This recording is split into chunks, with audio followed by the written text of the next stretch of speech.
बरतानवी अखबार दी इंडिपेंडेंट ने लिखा, नेतन्याहू ने ट्रंप की ख्वाहिश के खिलाफ ईरान पर बमबारी शुरू की क्योंकि ट्रंप दुनिया में अमन पसंद सदर बनना चाहता है।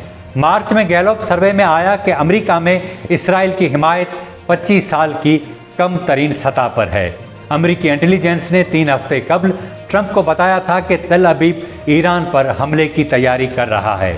ट्रंप के ऑफिस से खुफिया मालूमात मीडिया को जारी कर दी गई ताकि इसराइल के इस हमले को रोका जा सके। कहा जाता है कि CIA बरसों से ईरान की जौहरी तनसीबात को तबाह करना चाहती थी, लेकिन इस बार इसराइल ने उस पर दबाव बढ़ा दिया। ईरानी हमले से एक दिन कबल नायब सदर और नेतन्याहू के दरमियान तल्ख कलामी भी हुई और यहाँ तक कि हल्की फुल्की गालियों का भी तबादला हुआ। पेंटागन हमले पर मजबूर हुआ, मगर ट्रंप ने न हिमायत की और न ही मुकम्मल मंजूरी दी।